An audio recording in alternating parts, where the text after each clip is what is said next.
Yeah. Okay. All right, we are recording. G'day, everyone. Welcome back. It's my great pleasure and honor to welcome Mohamed Ibrahim to the podcast tonight, directly from Cairo. How you going, mate? Hi, Trifon. How are you? Greeting from Egypt, from Cairo. Yes, thank you And by very the way, much. I'm very close to Giza pyramids. So I'm sending you some of the images of the Great Pyramid. Please, I very much appreciate that. I very much appreciate that. So I've followed your work for quite a while. However, why don't you let the listeners know a little bit about yourself before we get into some of the things we want to talk about? Yeah, I can explain how I became interested in this field.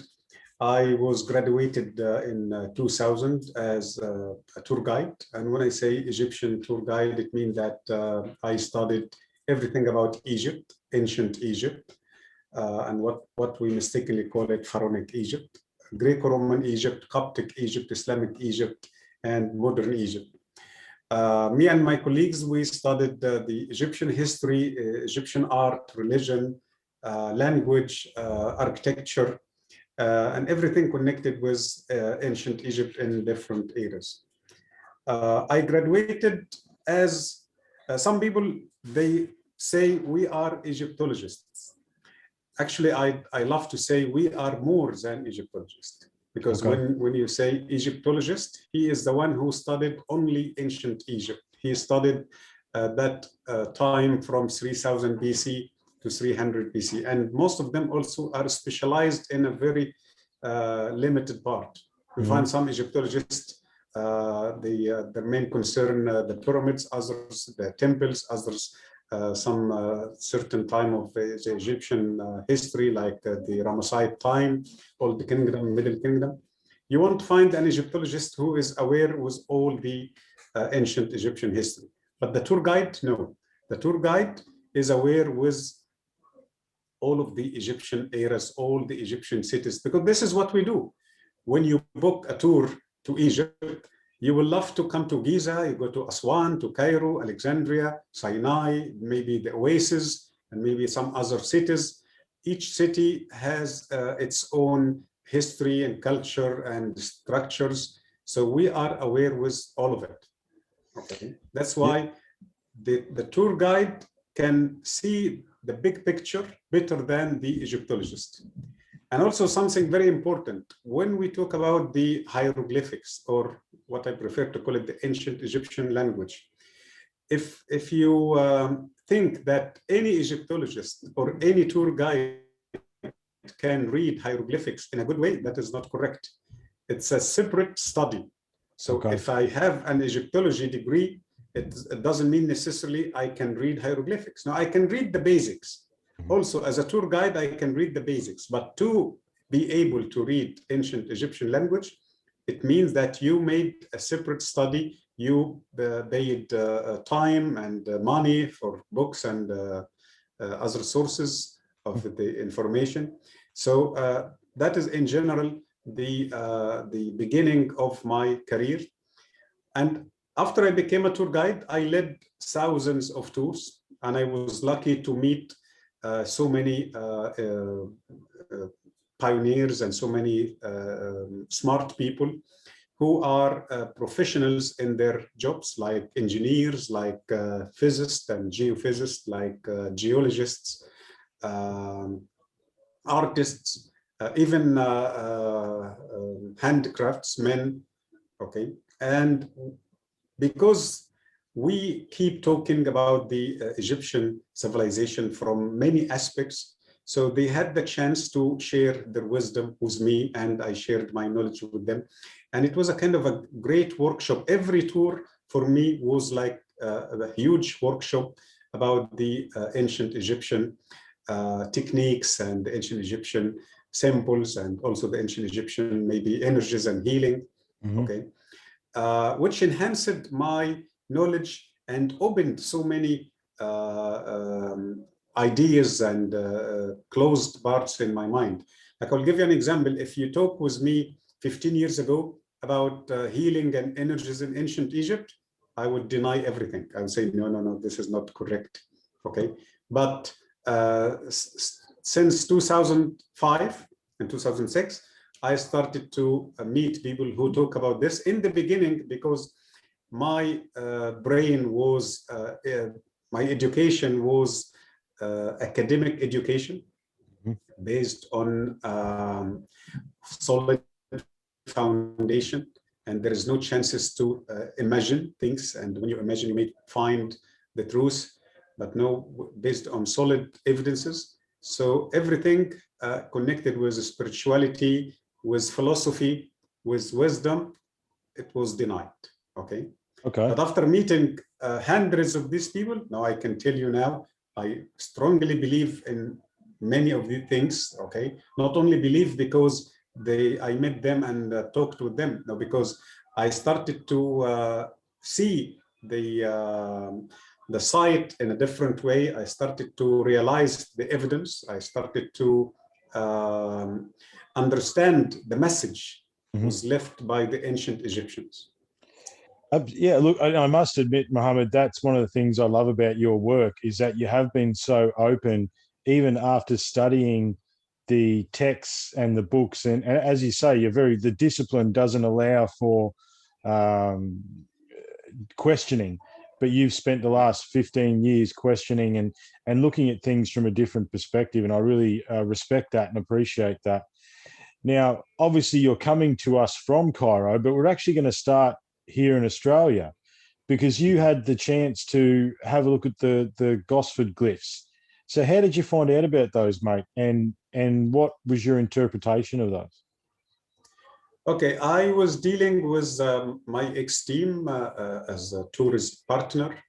And one of them, she was planning to travel to Australia. And one of her friends told her, can you, she explained about Gosford Glyphs to her, and she asked her if you can ask any of your Egyptian friends if they can decipher such writings. She sent some pictures to her, and she sent it to me. And the first moment, I must explain this in a very clear way. I had no idea completely about Gosford Glyphs, like zero idea. When I saw the pictures, that was my first time to understand that there are carvings like these outside Egypt. Okay. Yeah.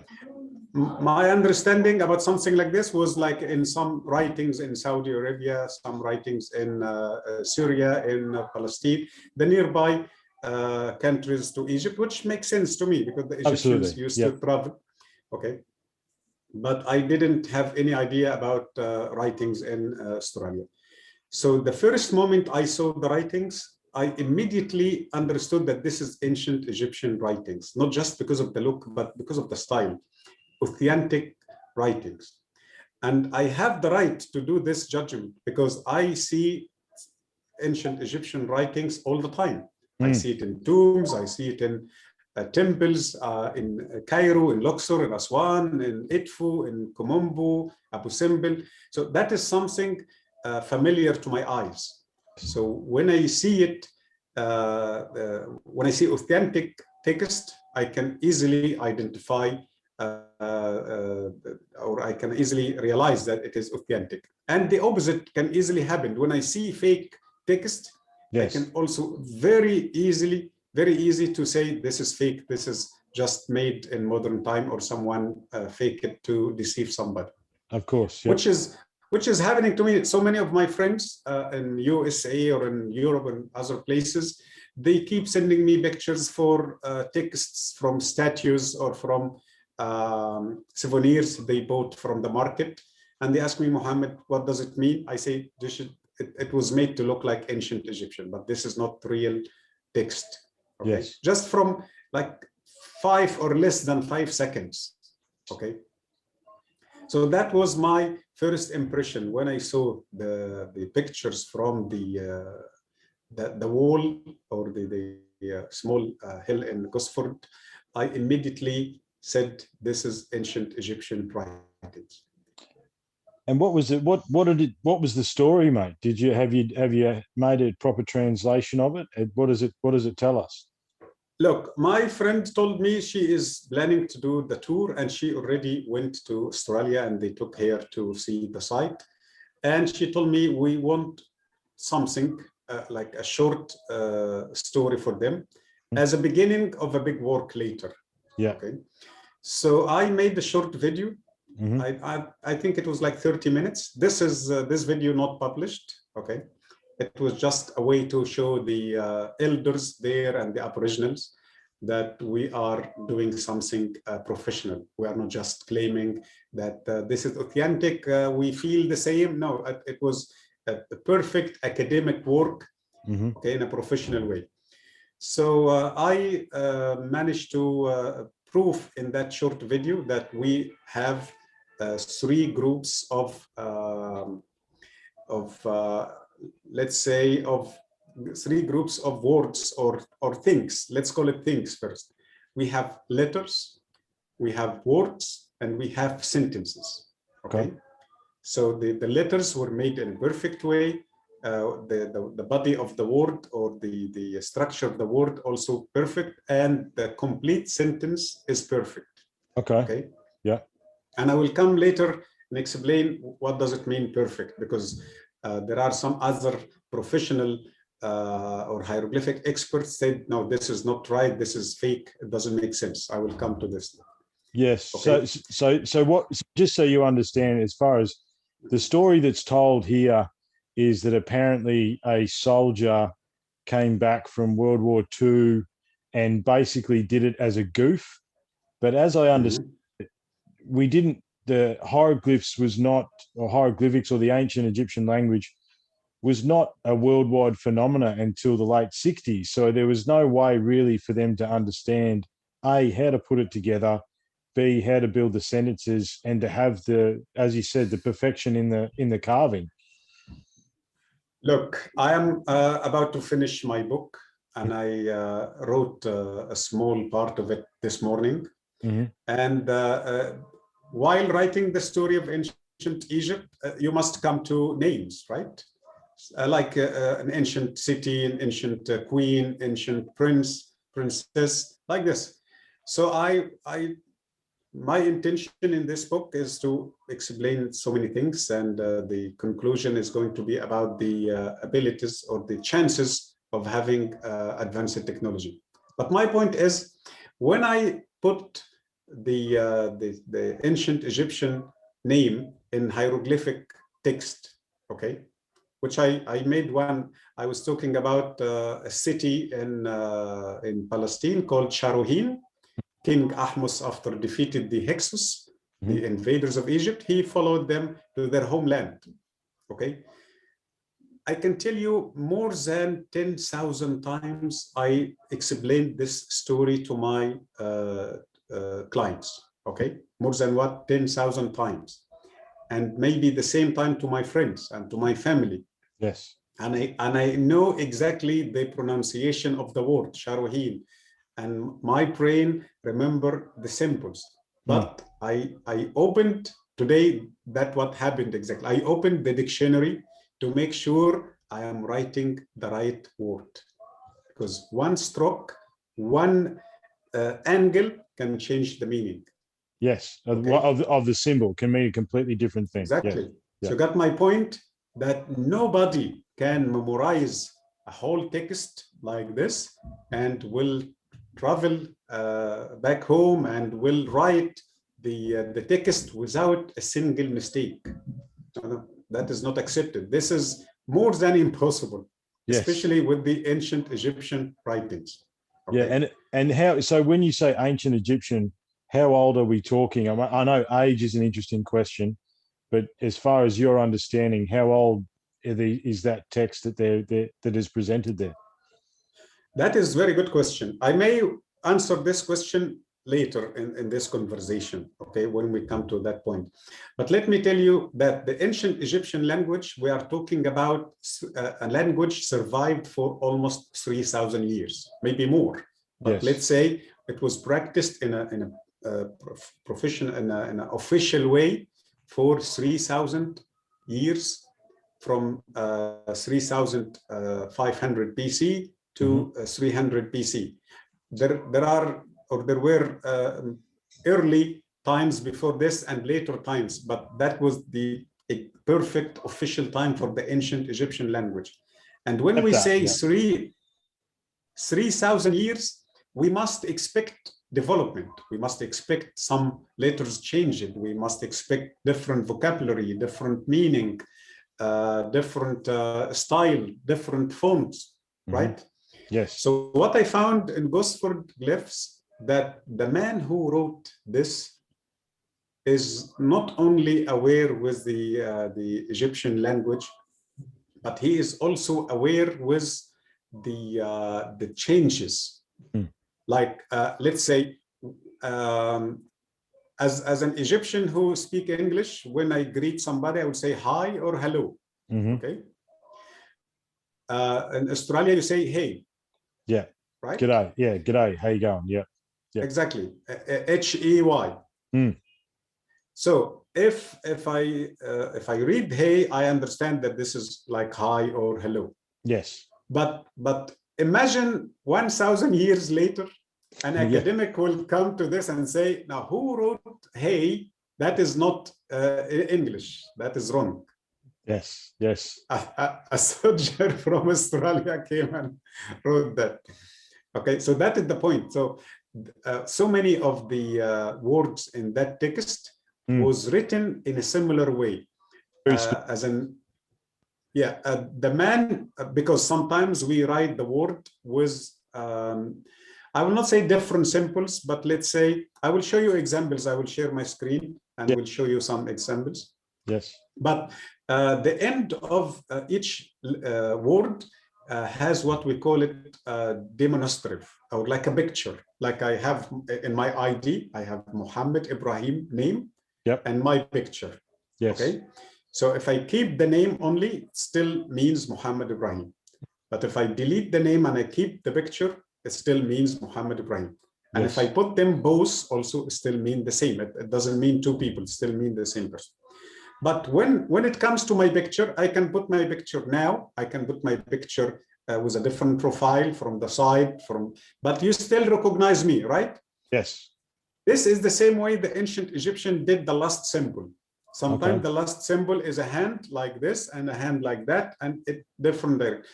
So the man who wrote the glyphs at Gosford, he mixed between two styles. Okay, still the same word, but let's say it was written with one style, maybe in the north, and in the south was another style. So he mixed it, he added that last symbol, the two main symbols of the two words, of the two styles. And if someone is in modern time is going to memorize the word, he will memorize just one style. Just one style, yes. Yes, and he will write one style, not the two styles. Okay. So I can tell you with clear and with, how do you call it, innocent heart. Yes. The Gosford Glyphs is written by the hands of ancient Egyptians, or the impossible possibility by a professor of hieroglyphics. It must be a professor who wrote that. Great knowledge to write that. Exactly. Yeah. And it doesn't make any logic, like the professor is going to do this. Why? No he sense. Didn't leave his name or didn't leave anything leading to him at the end. So it is not about money, about fame. So it is ancient Egyptian writings. About your question, how we can date the writings. In the Egyptian tombs, we date the writings because of names. Okay. Is that like, are we talking pharaonic names or just descriptions of places type thing? Or yeah, in general, we read the story and we find that there is an official, as an example, called Kar. And there is a tomb for a person called Kar in Giza Plateau. And Kar mentioned the name of King Bibi. Okay. So we understand that there was a king called Bibi, maybe Bibi 1, Bibi 2, according to the related words from the 6th dynasty, Old Kingdom. So we're talking about 2400 BC. So we know that this person wrote this during that time. That time frame, yes, Okay. I understand. Yep. Or yes, if there is no names, and we can see a certain style of art, like we see the owl, okay, which is letter M. We see the owl was made in a certain design. So we can say, according to our studies, this shape didn't exist in Middle Kingdom. Okay. And started to appear in, didn't exist in Old Kingdom, and started to appear from Middle Kingdom. So this could be Middle Kingdom or later. Okay, but no one can claim that this is Old Kingdom because we didn't find any owl with this shape from Old Kingdom time. Roger. Okay. Yep. Yes. Some other types of art, they made the eye in an almond shape, like an alien style a little bit. Okay. Immediately we call this style Amarna style. And Amarna means this is the city of Akhenaten. So this is the art was made during Akhenaten time. So this is how we can understand and date the writings. So I found some symbols in Gosford Glyphs were made during what we call it late time or late era of ancient Egyptian civilization. So we are talking about 500 BC or later. Okay. Yes. But I found some other information saying that the text itself was written at that time, 500, maybe 300 BC, okay? But the visit or the relationship itself wasn't 500 BC. No, it was much older. Yes, it was thousands of years before. So who wrote that text? That was the last, let's say, visit for the Egyptians to Australia. Okay. In the ancient time, that was the last one. Yeah, because that's some of the research that I'm doing with some of my colleagues down here, Mohamed, is we're looking at a few different things, and that's what our research is suggesting as well, that the Egyptians were trading or communicating, sharing knowledge with the indigenous here for thousands of years prior. Yeah, that's exactly. Yeah, and this is not, look, if you see my video on YouTube, 3 videos. I think the first video I didn't mention Gosford in that video at all. I think I was talking first about the possibility that the Egyptians could sail overseas to Australia, because so many of the so-called experts or Egyptologists, they deny this possibility and say no. They deny that Gosford Glyphs are authentic because the ancient Egyptians didn't have the ability to sail overseas. So my first video is talking about 2 things. That the ancient Egyptians from a very early beginning, they sent the Egyptian, let's say, merchants or even armies or expeditions to many countries to bring many different products. They send them to Lebanon to bring cedar wood. They send them to Afghanistan. And that is not written about Afghanistan, but we do have amethyst in ancient Egypt. We do have lapis lazuli. From where? We don't, that is not an Egyptian stone. Okay. That is not even a Middle Eastern stone. We don't have amethyst in Middle East. Isn't that interesting?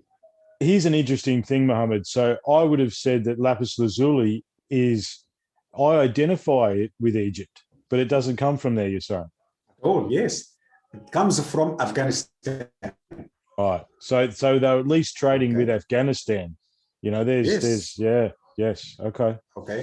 And they went to Central Africa and maybe South of Africa to bring ivory, to bring other incense, to bring some kind of oils, okay?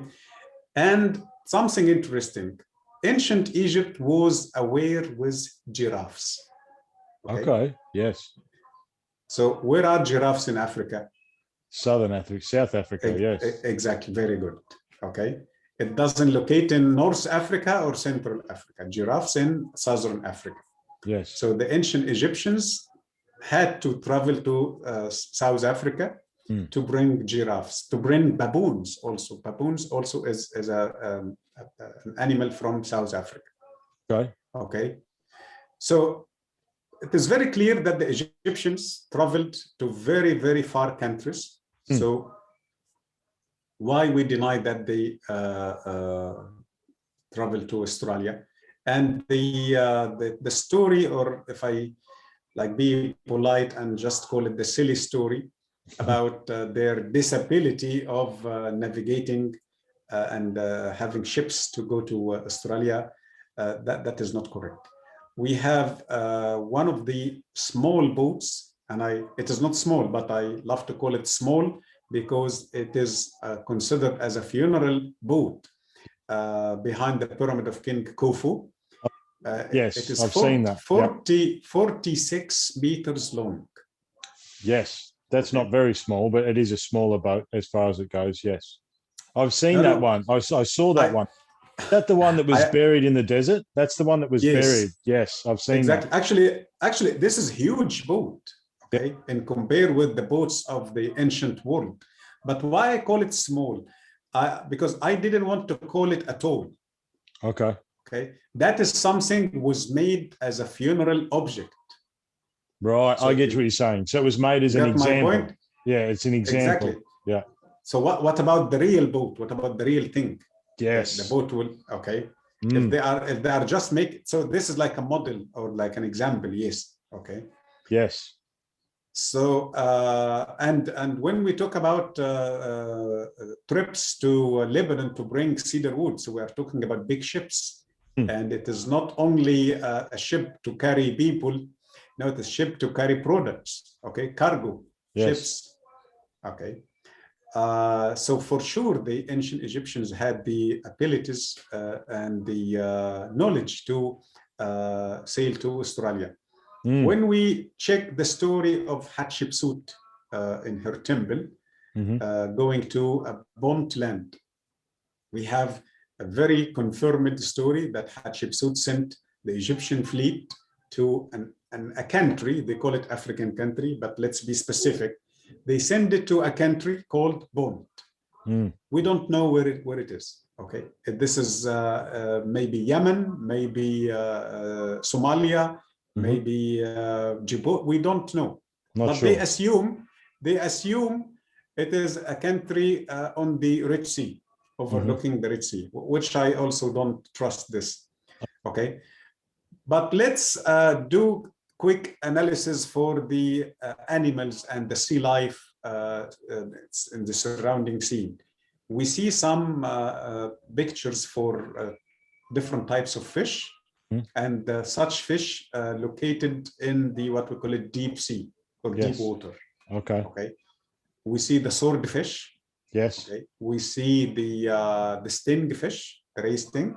Stingray, yeah. We see, yes, stingray, yes. We see a fish, I don't know the name, but it was like something above the nose, like an antenna.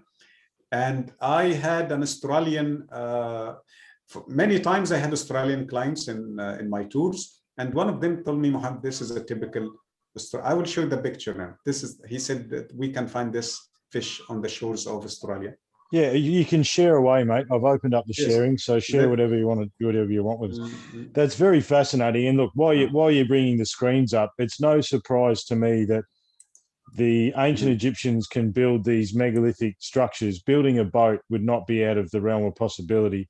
I mean, even if we talk about transporting some of the largest stones down the Nile, you know, the size of the ship that would have to be able to do that is amazing. And I've no doubt that they would circumnavigate the... Yes. Look, let me tell you two stories, okay? When I went to Norway, I was lecturing in Norway, in Oslo, and they invited me to go to the Viking Museum, okay?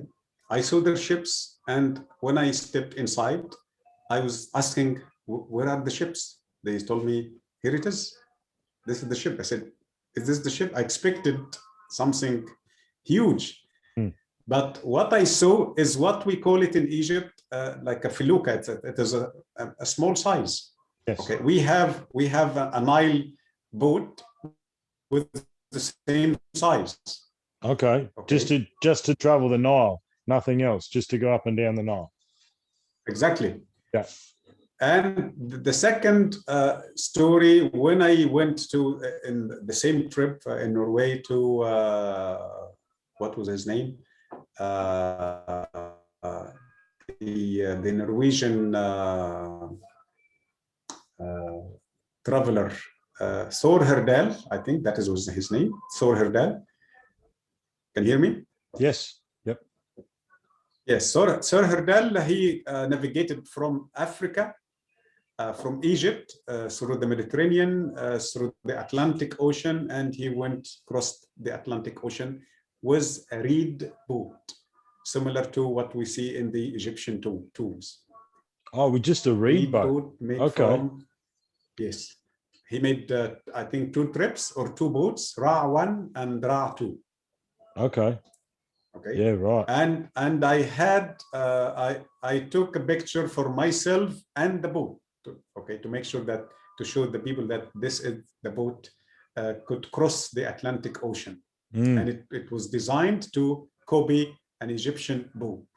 Okay. Oh, yes, I've heard about that. Yeah. The biggest, we're not talking about the biggest boat in Egypt or the best example. He copied what we can call it a boat for entertainment, or a boat for a picnic, or a nice Nile trip. Okay. Yeah, right. So just a party boat. Yeah.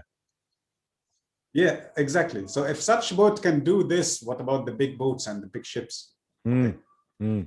So let's share the screen. I want to show you something. Yes, please.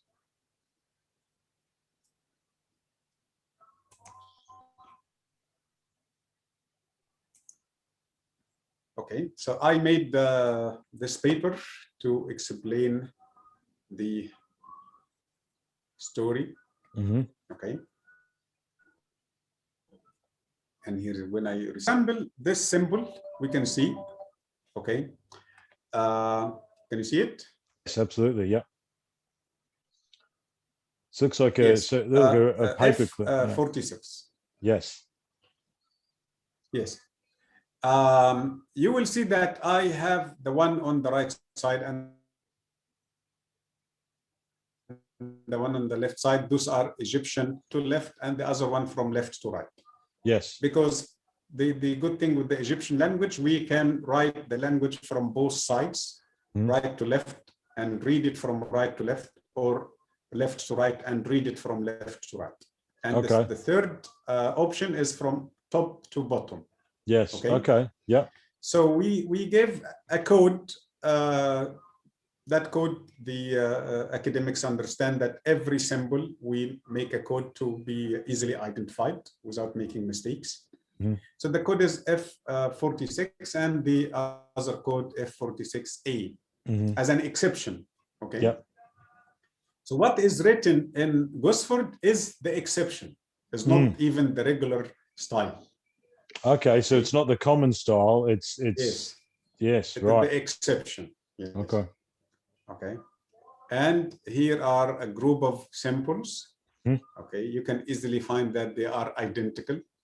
Yes. Like any person, even like a commoner, someone walking on the street, if we tell him, these are identical? Yeah, wow. He will say yes. Yeah, wow. Okay. You can see the seated man on the chair, yeah, the bone, the mummy. Yes, very clear. Okay. Yes. And then when we talk about the word itself, so those are just letters, okay, individual samples. Now we can see that we have a word of 6 letters. So who can memorize a word of 6 letters without doing mistakes? And have it exact as well, as you just showed there before. Exactly. Very interesting. Yes. Yeah. Okay. and the sequence only. It's not only memorizing the letters, but memorizing where those letters are placed. Okay, because later we will see that one letter can, like, we can step forward a little bit, another letter can step back a little bit. Okay, it's because this language was not written just as a regular language, like when we write ABC. No, it is a language of art also. There is an artistic view. Yes. Okay, so they put some letters maybe in the wrong order, but just to make it look nice. We understand this because we studied this. Yes. Okay, and here, so you see something interesting. So that word neter midu, it means divine words. Okay. Yeah. So when we look to the Gosford text, they made 4 strokes above each other. Okay, that is wrong. As an academic, I will say this is not right. He made a mistake. Okay. But what is the true picture? That this is the one stroke in alone, in individual position, and 3 strokes above each other. Okay, 3 strokes means what? Means plural. 1 stroke means single. Yes. 2 strokes double. Yep. Duality. 3 strokes means, so if I say book, I will put 1 stroke. 2 books, I put 2 strokes. 3 books or many books, I put 3. No more than 3. Okay. So when I say books, plural, I must put the 3 strokes. Okay. Or I put 3 pictures of book. Oh, yes. Okay. Multiple. Yeah. Okay. Yes. Understand. But sometimes the space is not enough to put 3 things together. So they put 1 thing and the 3 strokes or dots. Okay. Okay. But this is now my point, that who made this is an Egyptian. He understands his language. So he didn't find, or he didn't have any problem, because this is an individual stroke and those are 3 strokes. So he didn't find a problem to put them together as a local style of writing. Is this so what I would say like a shorthand, Mohamed? Exactly. Shorthand and also fast technique. Yes. Okay. Because we are not, and listen carefully to this, we are not talking about official priest who is doing this. Okay. Understand. We are not, you're right, Garrett? We are not building our judgment or comparing between the Gosford text and the official way of writing. Of course. In this case, that is will not be will be unfair. Yeah. Okay. I understand. Okay. Yeah. And later I will show you that I managed to find the name of the person who wrote this writings. Okay. Very interesting. So this is what I'm talking about. This is a word called ajaw. Okay, ajaw means like guilt. Okay, or deception. He was trying to say there was no mistakes between us and the Australians. He was trying to say it was like fair relation.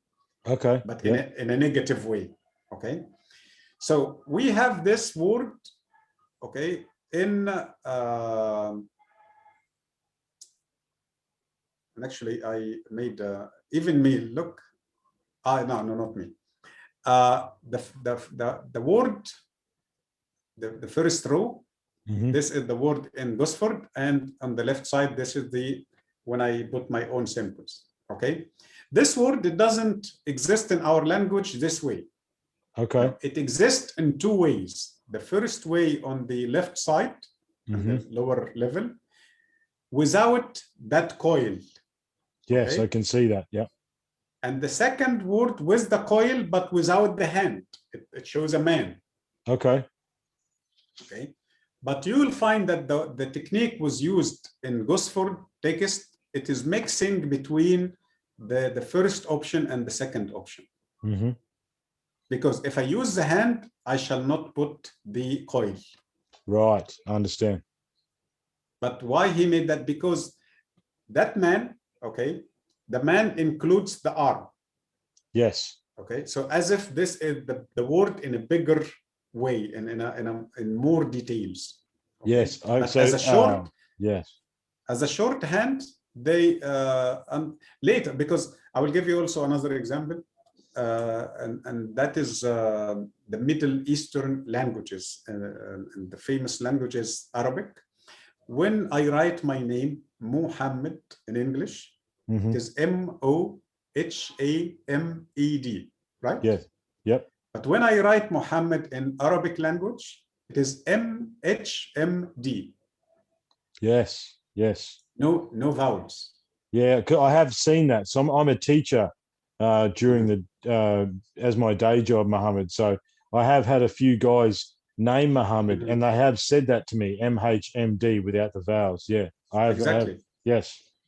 So how we know this? How we know that it is Muhammad, not Muhammad or Muhammad? We study this. We know this from a very young age. So our mind will be okay with this. We understand the vowels without the need of writing the vowels. Okay. The only way to write, or the only need when the only way when we need to write vowels is if it is a long vowel. Like when I write a person called Mahmoud. Now we move from a vowel of one, let's say one sound, it will be a vowel of two sounds. Yeah, you would add the O then, because you need to make the sound. Yes, because now it's a long vowel. Because if I don't add this vowel, it will be Muhammad again. Yes. So Mahmoud, then I must add O, long O. Yes. Okay. So this is again Ajao. Okay. So Ajao sometimes written without O or W, and the other time is written with. So without and with. So he made a mix between the two styles. Would it almost, just having a look at this too, would it almost be easier to do the arm instead of the entire statue from a carving point of view as well? Maybe a bit, like you said, shorthand, simpler. Exactly. And again, I am also, I understand that he wasn't thinking of writing this way. Now, this is his experience. This is his style. Yeah, he's just like how you would write English and how I would write English, different but same. Yes. Yes. So he is not deliberately making this. No, this is his regular way of writing. Okay. This is very important example here, because I disagree with the opinions of most of the Egyptologists who had the chance to see Gosford Glyphs and claim it is not authentic, and also the other group from the opposite side who believe that it is authentic, but they explain it in a completely different way or a wrong way. Like this, all of them, when they check this symbol, they immediately say this is the red crown of the north of Egypt. So that is the king of north of Egypt. Red crown. Okay. Which it is correct, right? Yes, this is the shape of the red crown.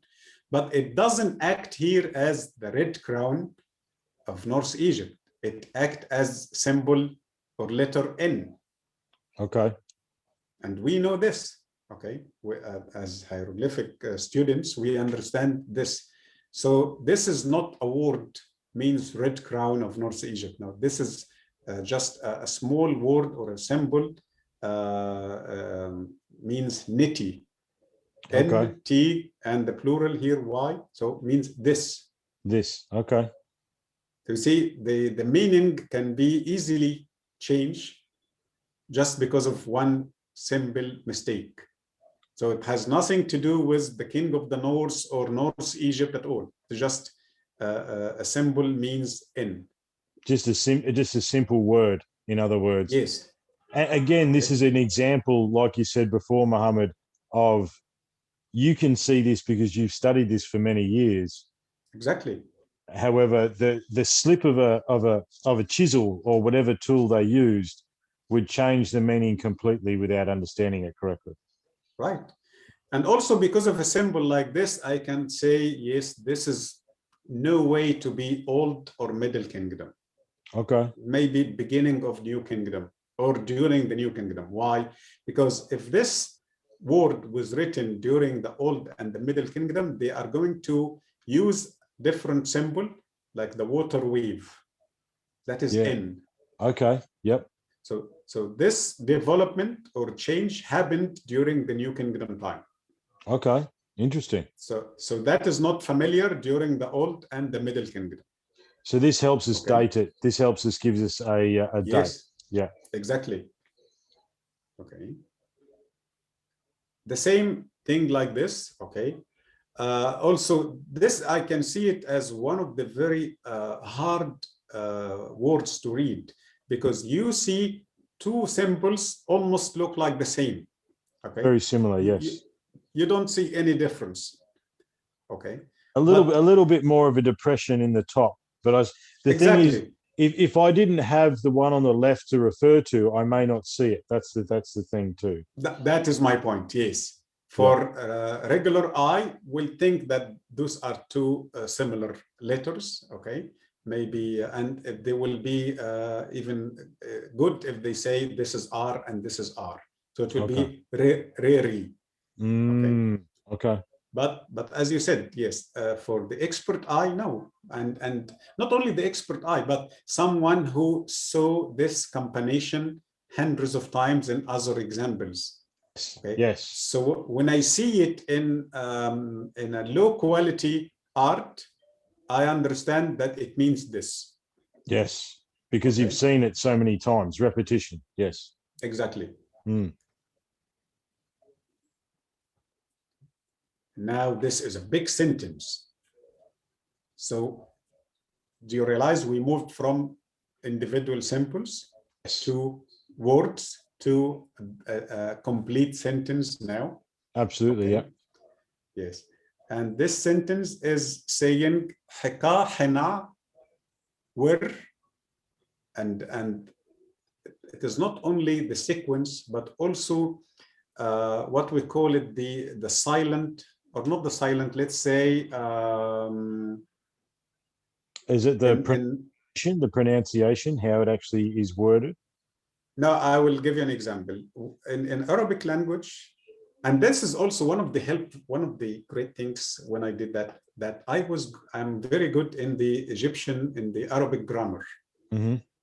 And which I see that the ancient Egyptian grammar structure is copy from the Arabic grammar structure. They are the same. Okay. So when I'm talking about, if I talk about someone, okay, doing something, and let's say Sam went to the school, okay, and I will say that he did something else. Let's say he attended the classroom or the game or anything else. I can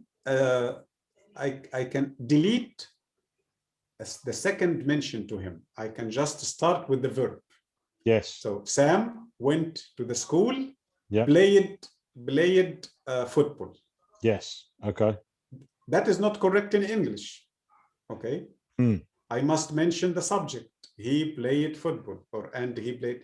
No, in ancient Egyptian, in ancient and in Arabic, I can just mention the second verb without mentioning the subject again.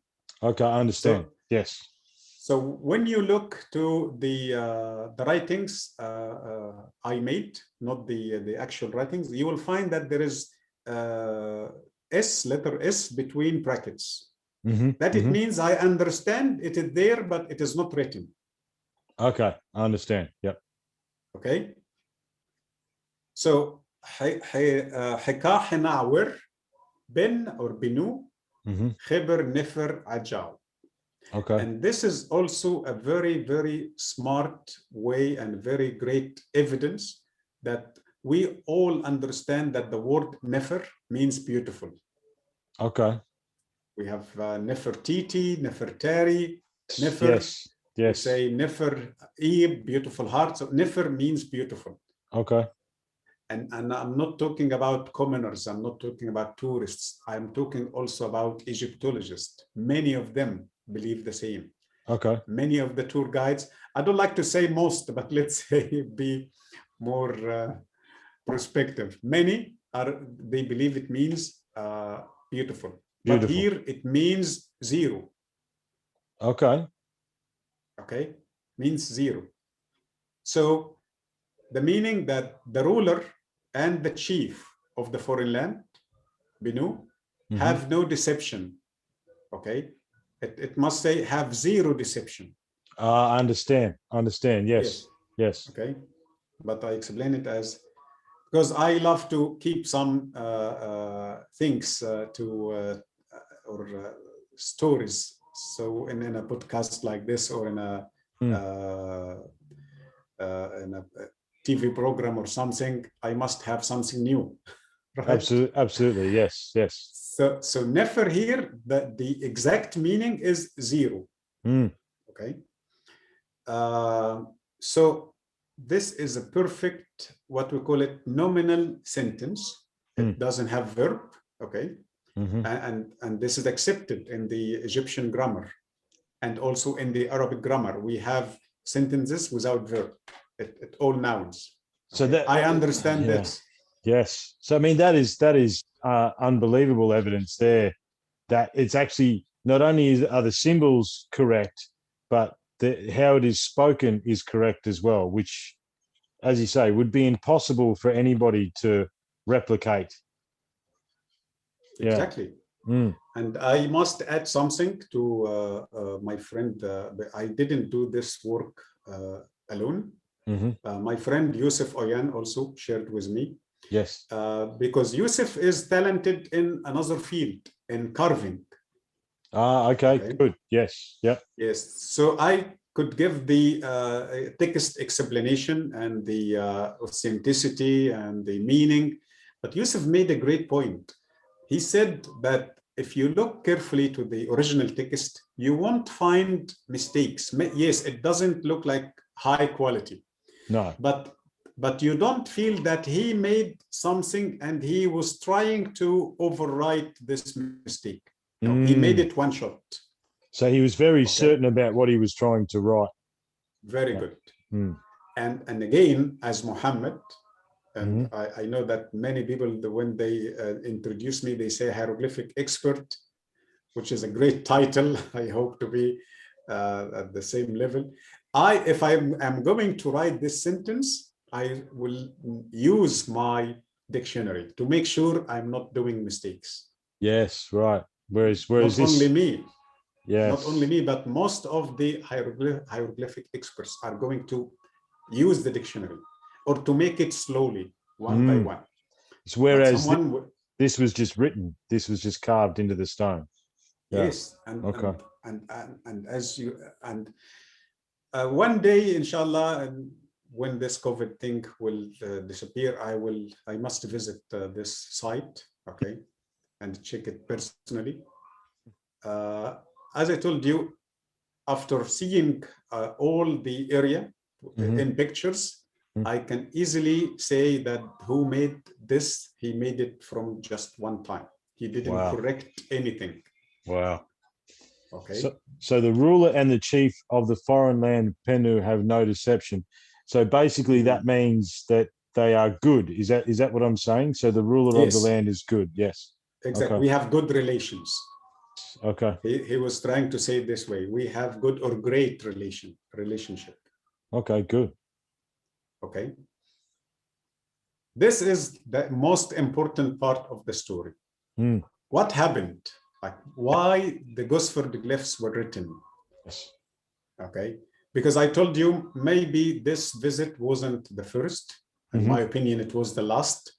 And maybe this relationship started thousands of years ago. So why we found just one text, and why was the need to write this text? Because what happened? Absolutely. Yeah.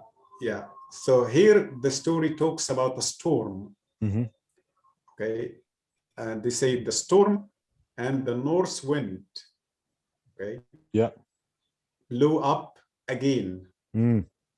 So as if they are familiar with such kind of tsunami, if I can call it tsunami. So there was an ancient tsunami happened during the time, the departure time for the fleet. The Egyptian fleet was sailing back to Egypt. So a storm and a strong wind happened. So they turned. So they must have. Yeah. So strong winds come. They've turned around to go south to get away from the storm, basically. Yeah. Okay. Exactly. So it said that the storm and the north wind blew up again. Captains, and that is the interesting thing. It says captains, not just one captain, because we are talking about fleet. We are not talking about one ship or more two. than one boat. Yes, exactly. And in my opinion, I can say 40 from 20 to 40 ships.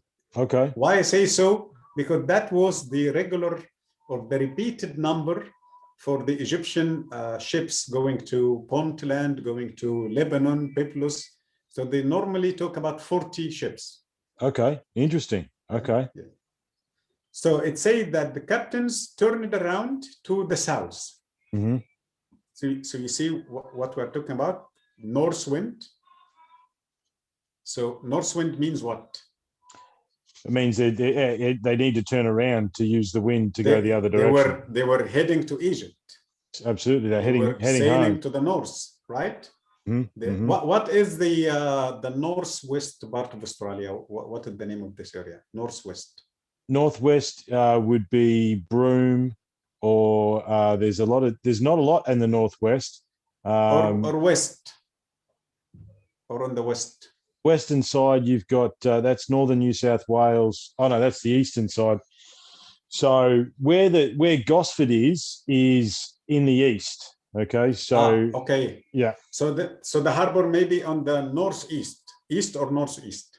So basically, from some of the research that I've been doing, Mohammed, with some friends of mine, Richard Patterson, there was an ancient megalithic site in a place called Mullumbimby, which is north of Gosford, and basically that they have found evidence of an Egyptian anchor stone and some ballast stones in the river there, and some of the texts back up some of the stuff. I'd love to share that with you another time.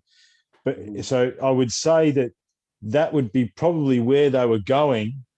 But if a storm came, they would have had to turn back south. And there's a lot of bays coming back along the eastern side there. They were probably aiming for, I would say. Yeah. Interesting. And the story is confirming this. They were heading north, and they had to turn around to the south direction to go back to the harbor or to hide behind an island or something, or high ground. Yes, yeah. There's a lot of bays. The harbour is there as well. So the Sydney Harbour. Have you seen the Sydney Harbour Bridge? That would be yes. Yeah. So that Gosford is not far from there. A couple of up the coastline, but they may have been trying to get back into the river mouth, to shield themselves. Interesting. And also here, you can see that I made the text twice with my font. Okay, to show you that the upper level, the original in the middle, the one above is a copy from the original text. Okay. Okay. But the lower one is the actual symbols we are using. Okay. And if I can add the correct word, the official way. Okay, the official way. So the above text, we can call it the shorthand way. Yes. And the lower one is the official way, which is not different, just some kind of changes to make the text easier to be written. Yes. Yes. Okay. And the second part of the story. Okay. Oh, there you go. Rays. Okay. It took me a while to understand the first two symbols, the star symbol and this strange shape. Yes. Okay, looks like a key or something big thing. Okay. Isn't it? Yeah. I also, as a Middle Eastern and Egyptian and Muslim person, I can understand that when you have a disaster, you immediately call the sky. Okay. Yes. Because Praise. Yeah. Yeah. so yeah, so that is what happened. That he was calling the for the help from Yeah. above. Yeah. Help me. Help. Okay. Help. Yeah. God Yeah. help me. God help me, as we would say down here. Yeah. Yes, exactly. And then he started to describe what actually happened to the fleet, Mm. that the upside down ship. Yes. Okay. If you look to the ship I put from my dictionary, it doesn't look exactly like the ship on the original text. No. Why? Because the ship on the original text is in the actual condition. It is actual upside down ship. The ship in my dictionary, Ah. Yes. the ship in Okay. my dictionary is a regular ship, but we made it upside down. We Oh, just right. flipped So, it. Or that should be the other way up in the original text. okay. So you Yes. got my point. So that ship is a shipwreck. That is a perfect shipwreck with the oars heading down. All's going down. Yes. Yes. Yes. But the one I brought is the regular upright ship, but I made it upside down. Okay. So the one who made, again, we must say bravo to the man who made these writings. He made it perfect. He didn't stick with the official picture, but No. he made the truth. He made the actual picture. Actually drew it upside down. Yeah. Yes. So And that symbol, like a fork, that is a measurement. Okay. yeah. It's half cubit. Uh-huh. Okay.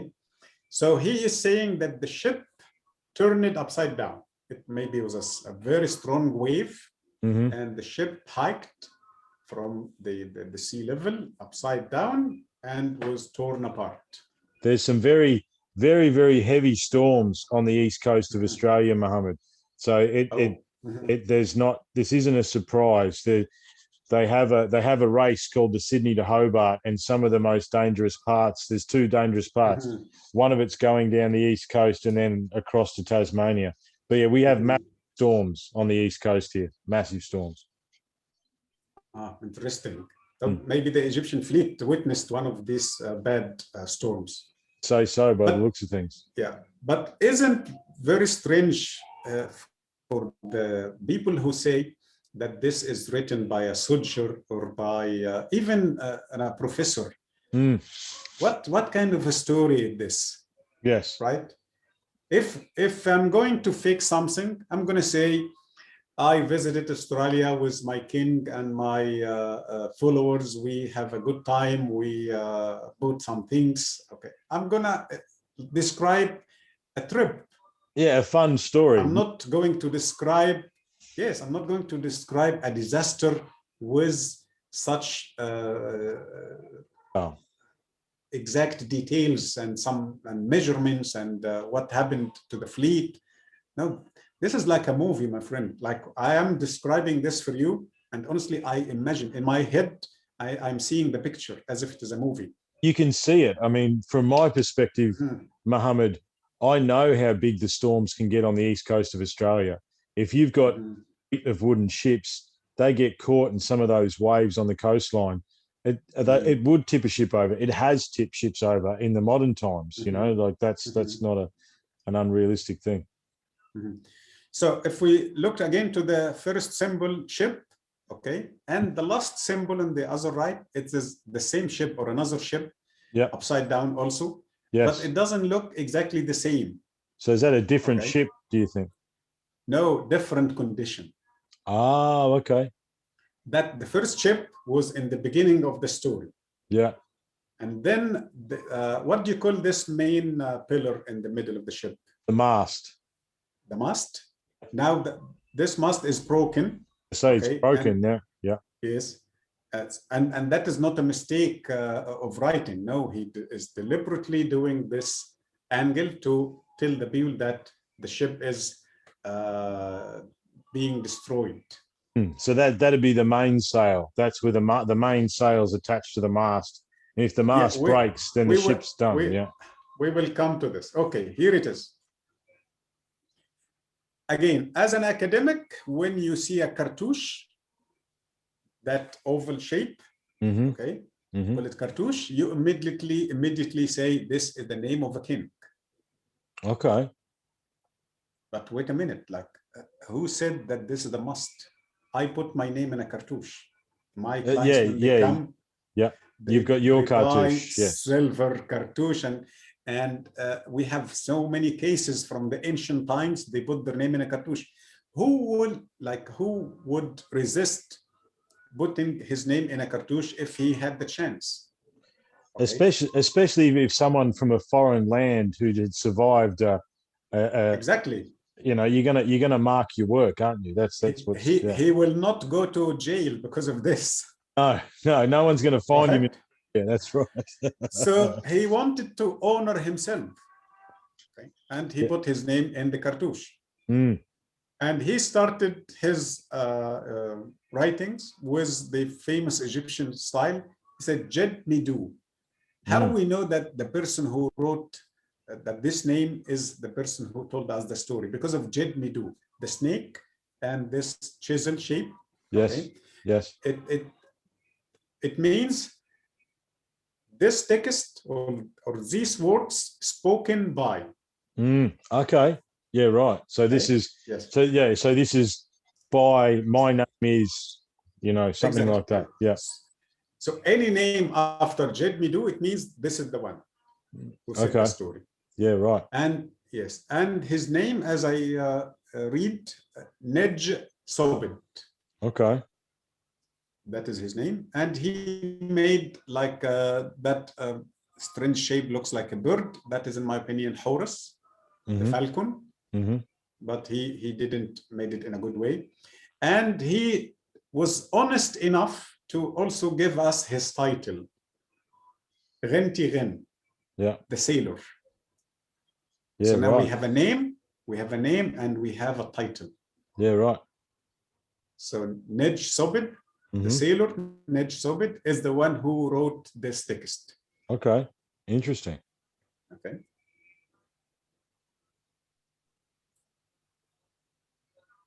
Is he the only one? No, it seems that there are more than one. Okay. Maybe the only one who wrote the story, but he is not the only survivor. Okay. Okay. Because we found another name for a person. It seems to be a relative, royal relative to the king. Right. Okay. Nefer Sobed, the chief Sobed. That is not, yes, exactly. That is not, as a relative, that is not his title in the mission. Okay, that was his relationship with the palace, but he was the chief sailor. Yes. And actually, according to our knowledge, that make very good sense, because the expedition to a foreign land means what? Means political relations and economy, and sometimes some secrets, if they are going to bring some secret products or important products. So the king made sure to send his royal assistants. Trusted people, friends and relatives. Trust, exactly. Okay, to make sure that they do the job in a good way, okay, and they keep the secrets.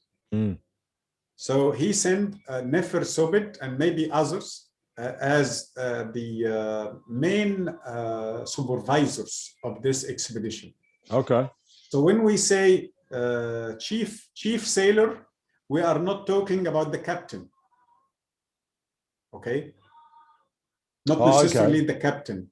Yeah, so, right. So it could be the overseer of everybody. The political captain. Yes. Okay. Yeah. Okay. The leader of the now we have a Nej Sobit and exactly, yes. Okay. So Nefer Sobit and Nej Sobit. Imagine, yes. And I found another identity, but that is my latest work, a name of a priest, Okay, interesting. another survivor. Okay, That is will be my future release. okay, interesting. Okay, Yeah. but I keep it for the conference. I am planning to do a conference in Australia, Mm-hmm. maybe next year, Yep. but I still don't know how or where. Okay, but Well, it is my future plans for this. let's talk afterwards, Mohammed, because yeah, we're putting a conference together as well, mate. So we're putting together some information. What have we got here? That's interesting. Looks like a Yes. Imagine after telling you this story, all of it, mm-hmm. and now we are very confident about our story, right? We don't have any doubt. But suddenly there is a symbol, it is not listed in the dictionary. Yes, right. Come on, what is happening? Yeah, My that's work, strange. my work is going to collapse now. Yes. As if what we say, I hit a wall now. Yes, you hit a wall. Yes. Yep. Yes. So, but wait a minute. I know this symbol. Actually, I'm telling you what exactly happened with me. Okay. Okay. And I had like a very bad headache. Like, come on, I recognize the symbol, but I will not tell my audience I know this symbol. Now I must tell my audience this symbol is number this in the dictionary. The code of the symbol is, let's say, 1, 2, 3. I need an evidence because you will see all my explanation is supported with codes and evidences and matching symbols. Okay, but not this one. This one, I didn't find this symbol in my many dictionaries. Okay. Yep. I But you, have, I can see in your face that you'd seen it before. You just couldn't place where you had seen it. Is that what we're saying? exactly, Yeah. yes, okay. I have 8 dictionaries. Imagine someone with 8 dictionaries, but this symbol is not listed. So I was like, what?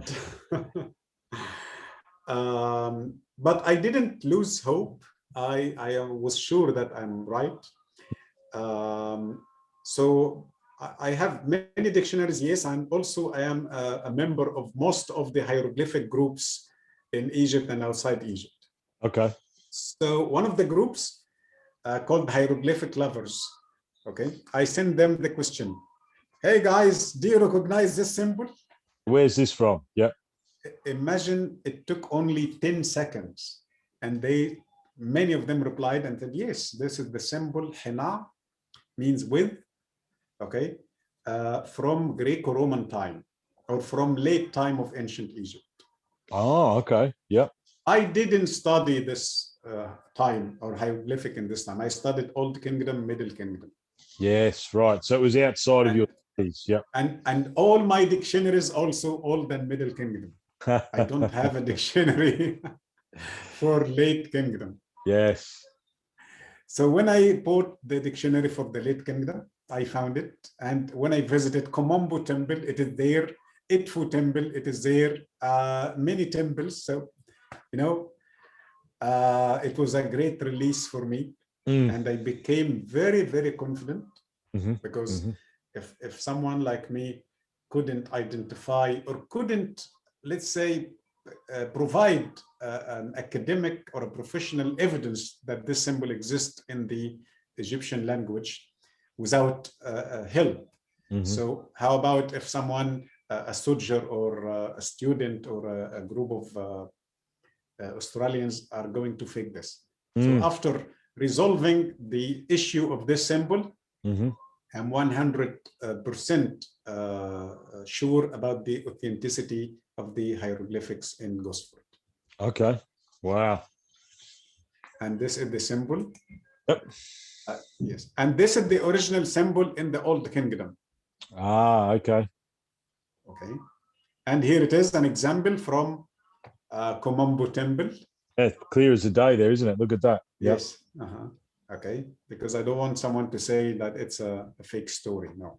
And I have many of pictures like this in different places. Wow. Okay. So have you?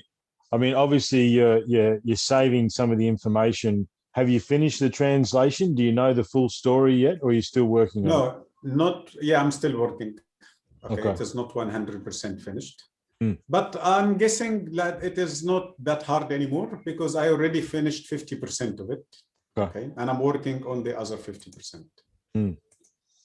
Wow. So basically, as far as we go at the moment, it is a tale of a fleet of ships that have been Mm. traveling to Australia. They hit a storm. They've crashed onto the coastline, and then they're survivors. Um, my understanding, and I've researched this a lot, and it's there's been a few goes at it, is that someone gets bitten by a snake and they bury someone, and that's no, okay, no, okay. That is again the misinterpretation. Okay. The same story like the throne. Yes. Take this as a good example. Yeah. When you see a snake in the text, it doesn't mean snake. Okay. Yes, in some cases it means a snake, but in most of the cases it doesn't mean snake. Right. Like Right. let's say we have 10 pictures for snakes. One only will mean snake, The and rest means 9 something will give else. exactly. Ah, Yes. wow, man, this has been unreal, Mohammed. This has been unreal. I'm very uh, the fact that for me personally, and some of the work that I'm doing down here with some of my colleagues and friends, for you to say, someone of your experience to say that is actually true. I mean, that opens up so many different things. So just go back to the boats for a second. Mhm. Is there any I mean, if you think about a boat that's carrying cedar wood, did you say, that's going to have to be quite well made to carry some hardwood from one place to another, you know? Yes, and not and the cedar wood trees. You know how long it is? It is like more than 60 meters long. Absolutely. We're Absolutely. not talking about short trees. No, No, they are no. giant trees. Okay. So have you, So it means that we need a boat longer than 60 meters. yeah, well, plus, because if you're going to fit, Mhm. that's what you're carrying as far as transport. See, Mhm. in my profession, Mohammed, I'm in logistics. So this Mhm. is when I look at these megalithic structures and all the stuff around the world, Göbekli Tepe and Baalbek and all Mhm. these places, I look at it from a logistics point of view. That's my profession. How do we move it from one place to another? That's where I Mhm. come at it from.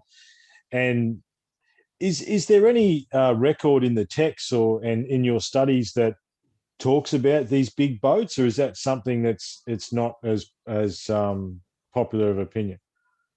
Uh, no, look, let's say the very few references, but also doesn't give a story, just a picture we have from Old Kingdom, a king called Onas, Mm-hmm. and they show the operation of moving a few pillars from Aswan to his temple in Giza.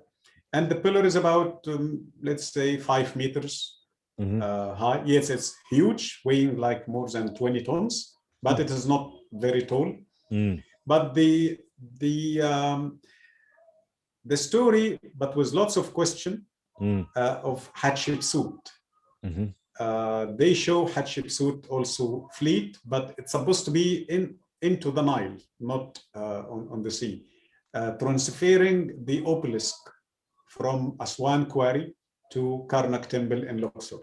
Okay. That obelisk is quite long. It's about 30 meters, 32 meters, I think Mm-hmm. 30 or 32 meters long, and weighing 700 tons. See, And, this. and they show two obelisks in one boat, not just one obelisk. Oh, so there's Okay. two. So that's 14. Yes, So that's 1,400 tons in one boat. exactly. Right.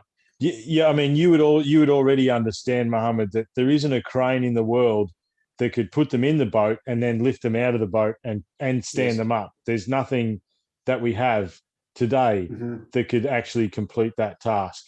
Like that, it blows No, my no, no. mind. Wait a minute. You actually explained the middle of the story. Mm. The beginning of the story, of course, how they cut first. Yes. and then how they take it from that groove outside the quarry, and from the quarry to the Nile. Yeah, that's right. And then, Exactly. Yeah. so Yes. we are missing so many steps. See, Okay. my question, and I'd love to ask you this, Mohammed, because this is a discussion me and my friends have been having, and because I think about the questions that don't get asked a lot. So let's talk about cutting an obelisk, okay? So let's pretend a minute that we can cut one. We can cut it down the side. We can cut it at both ends. How do they cut it underneath? That's what I want to know. How do they actually get it to cut it underneath in order to pick it up? Like there's no explanation for that. Like yeah. I mean, No, I have an explanation. Okay. As an academic also. Okay. Okay. Look, they of course they prepare the surface. Okay. And then they cut the sides. Okay.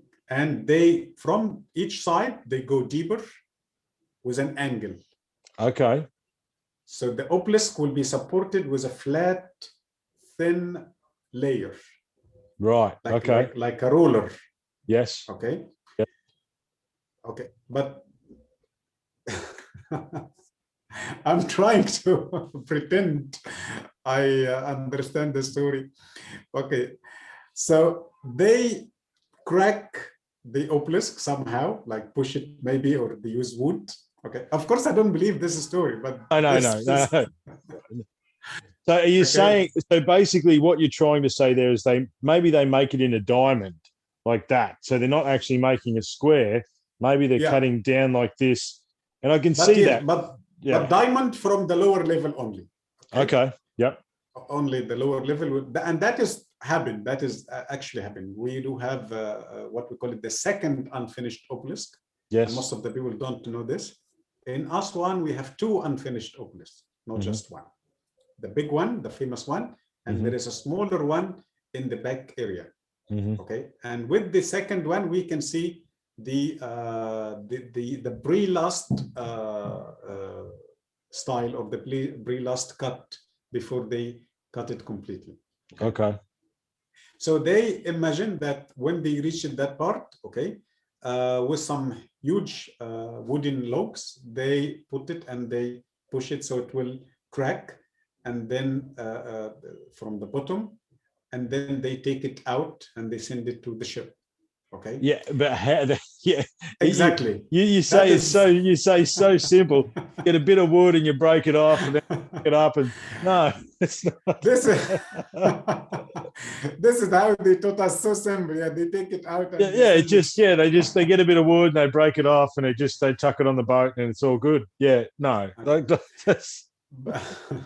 But when you go to see it yourself and you will get closer to the cut, you will see something strange, that this cut was made by a giant tool, okay, because it leaves a huge mark like this size, like 50 centimeters size, because there is a mark on this edge and another mark on the other edge. So it seemed that there was like a blade of this size, 50 centimeters. And the sequence of this mark is perfect. So as if the blade cut here and then moved and then get the edge and then get the other part and continue. And this cut is like maybe 5 meters long. It cuts from the top of the surface of the obelisk, goes and a continuous cut all the way to the side and goes under the obelisk. Wow. One continuous cut. But yeah, so I mean, if you take a modern saw, you're sort of going to have a couple of goes at it, where you're saying it just goes down once. It just goes bang, bang. Yeah. Okay. And I'm telling you my opinion as a person who had engineers in many times in my tours. So this is not my opinion as Mohammed, the tour guide only. This is my opinion based on the opinions of very talented engineers like Christopher Dunn. I was going to say you've worked with Christopher Dunn. Is that that's correct? Okay. Yes. Three times we were together in Egypt and in this location. Okay. So, and I will tell you something interesting. I asked Chris Dunn in 2013 a question, very important question for me and for my colleagues who believe with advanced technology. Mm-hmm. I told him, Chris, I think the ancient Egyptians used laser to cut this. So immediately he said no. Right. Laser is not going to be effective in this stone. Laser is very good with metals, but not with rocks and stones. Okay. This has nothing to do with laser. So you see, this is what I call it the professional or the talented person who knows the secrets of his work. Yes. Yes, because someone else was like a regular tour guide or a visitor, but he is a fan of advanced technology. He will repeat the story of laser in a wide scale, but that is not correct, because Chris Dunn also taught me something very interesting. When you use a knife, different from a gun, different from a flame, different from a chisel, every tool leaves different mark. True. Very true. Yes. And when we do analysis to the mark, we can identify the tool. So even if we don't have the tool, we can understand the shape and the size and the technique of the tool with the effect of the tool. Right. Wow. Okay. So, yes. Yeah. Right. So you hear me? I can. And this is what they use in homicides, in homicide crimes. Okay. The doctor will say this person was killed with a knife, a certain length, and the killer was right-handed or left-handed, from the back, from the front. Right? This is what we know about forensics. Exactly. Yeah. Right? So the same thing with the cut marks. When we examine the mark or the cut, we can understand this was made by a circular saw with a fast saw or a slow saw, or with pressure, or with sound waves, which is something interesting. Okay. And I'm a big fan with this story. Yeah. Well, sound waves. I think we talk a lot. We did a podcast very early on the Great Pyramid, about the logistics behind the Great Pyramid, and we were talking about the king's sarcophagus in the king's chamber, and the fact that is rose granite, which is very hard, and the pressure and what it would take to actually drill that out. And look, I think I like sound waves as well. We sort of, between me and my colleagues, we think about sound, light, and vibration. If Chris Dunn says not light, then that's cool. But I think sound and vibration, if you can match the frequency of whatever object you have, whether it be stone or anything else like that, then you can alter the molecular structure, I think. Exactly. Look, from the mark, I can tell you the ancient Egyptian used saws from blades. We can see the effect of the blade, but I cannot tell you what kind of blade. Is it metal or diamond? I'm not sure. But it is something can cut rose granite as butter. Yes, and that yeah, exactly. So how do you actually and in other cases, I can see the effect of sound waves. Okay. I think, and like I know, I have studied some of Chris Dunn's work as well, and the exact copies of the faces and stuff like that, like the technology that it would take to actually be able to replicate that perfectly. Well, look, Mohamed, you've been very generous with your time, mate. There's so many other things I'd love to talk to you about. I'd love to have you back again. There's many discussions that we can have if you'd love to come back on again another time. Sure. Yes. Next week I will be available. Yeah. Right. Okay. Yeah. Well, let's see if we can tee up a round two. I suppose the only other thing I wanted to ask you about, if I can ask you one more question, is in a lot of the stuff that I've seen of yours, you talk a lot about maybe our brain, our ability to access as much of our consciousness has decreased over time. Is that Yes. an individual idea of yours, or is that something that is that something you've come up with by yourself, or where did you come up with that Look, idea? okay, let me tell you. I heard this from many visitors, okay? And some people were in the hotel or in some other places were doing toning. And when I asked them, like, what, and tell me, they were talking about healing and spirituality and increasing or opening their consciousness. And they started to explain to me some kind of techniques that the ancient Egyptian used to practice this. So immediately I started to recall so many information, but it was like hidden in my brain, and I didn't make connection between such information and what I'm hearing before. And as we say, you see what you know. Okay, so if I don't know, I see nothing.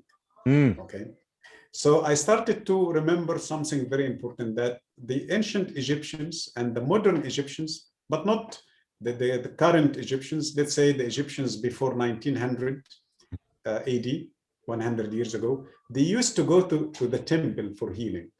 Yeah.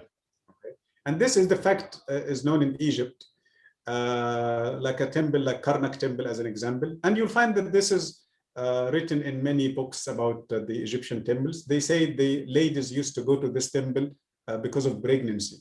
Yes. They will take some powder or some kind of water, and they will have their own recipe because they wanted to be pregnant. Okay. So now we are sure that the Egyptian temples were like a center, or were centers for healing. Another temple, Dandara temple for Hathor, also they say it is a huge healing center.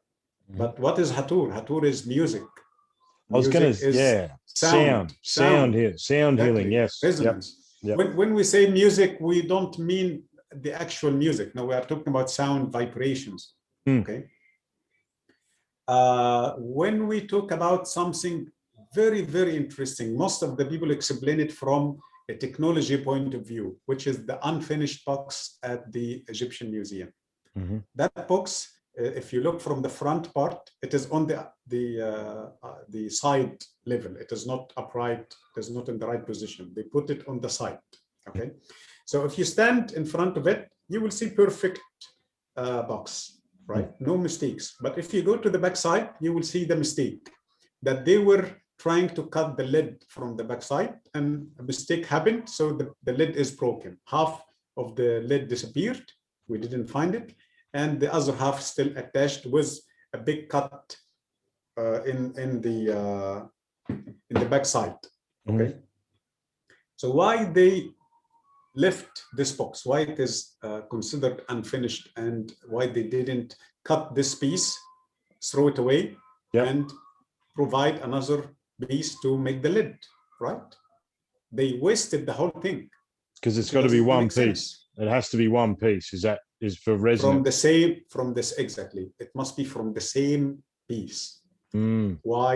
Because of the same molecular structure, because of the same amount of quartz. Another piece is not trusted to give the same conditions. Okay. And why from the back? Why not from the front? Because if you cut from the front and put it on the front, so it's still the same thing. You didn't do anything new.